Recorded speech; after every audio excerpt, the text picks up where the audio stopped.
Mr. Speaker, with permission, I will update the House on the situation in Israel and Gaza. Last week, my noble friend, the Foreign Secretary, visited the region as part of sustained British efforts to end the fighting and build towards a lasting solution. This statement, Mr. Speaker, will also cover the International Court of Justice's decision on provisional measures and the appalling allegations against the United Nations Relief and Work Agency for Palestinian refugees. As we debate these events, I know the whole House shares my horror at the heart-wrenching impact of this conflict. 114 days on from Hamas's barbaric attacks, they still hold more than 130 hostages, and innocent Palestinians are suffering, with over 25,000 people having died and hunger and disease spreading. Mr. Speaker, the government's end goal is clear. Israelis should be able to live without fear of Hamas terrorism, and Gazans be able to rebuild their lives. My right honourable friend, the Prime Minister, has led our engagement in the region and with partners to achieve that goal. Last week, he spoke to President Biden and met families of hostages, while my noble friend Lord Ahmed joined a Security Council debate in New York.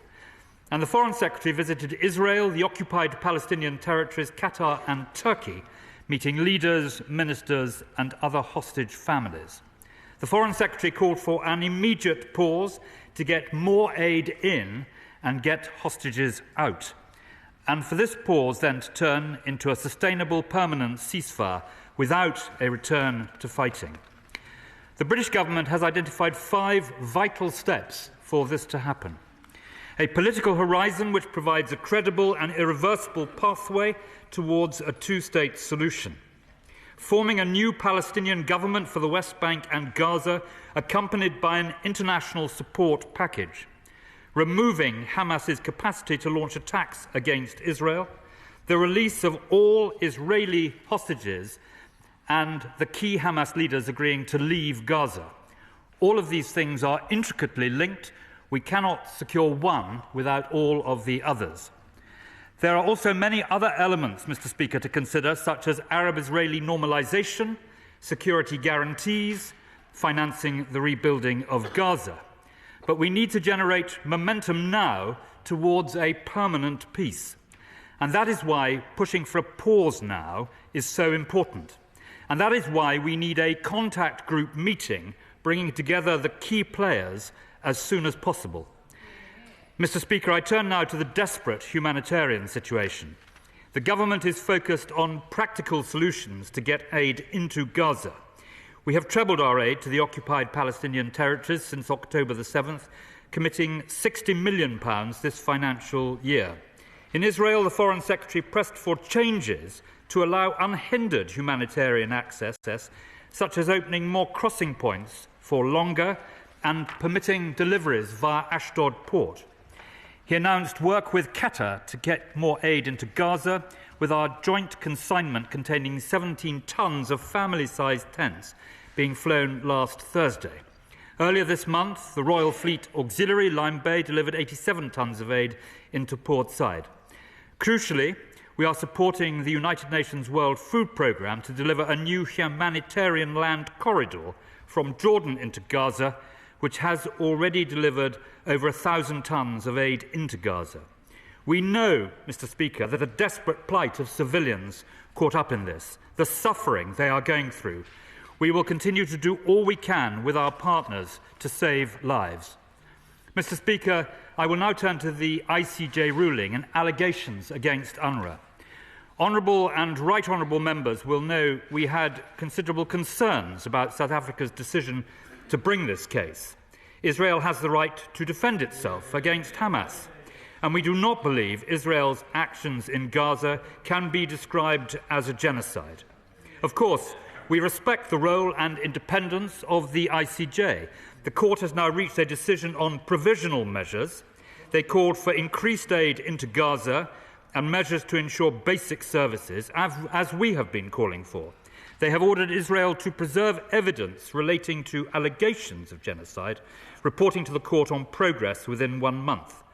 They have also ordered the immediate release of all hostages and reminded all parties to the conflict that they are bound by international humanitarian law. These are points we, Mr. Speaker, have been pressing consistently, and we will continue to press them after the court's decision.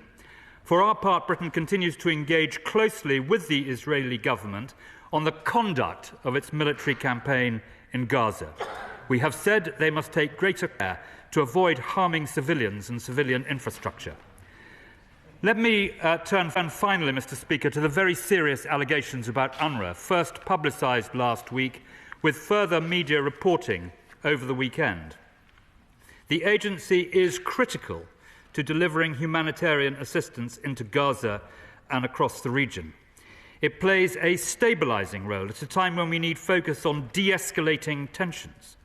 The UK is a long-standing donor to UNRWA, as are our closest partners, notably the United States. Since October the 7th, we have allocated a further £16 million to them as part of our response to the crisis. UNRWA's 13,000 staff in Gaza continue their work at great personal risk in the most dangerous circumstances. 152 UNRWA staff members have lost their lives. The UK is, however, appalled by allegations that any agency staff were involved in the October the 7th atrocities.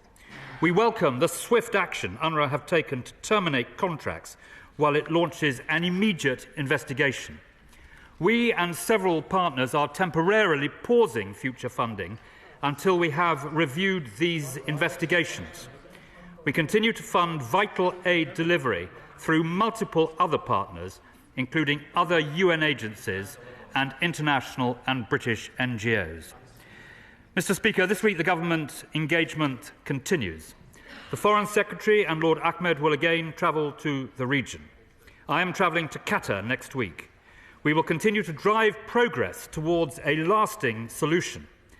As the government has said, it is only when the prize of peace is more attractive than the potential benefit of continued conflict that there will be the chance of a better future. The time to start is now. I commend this statement to the House. Senate Foreign Secretary David Lammy. Well, Mr. Speaker,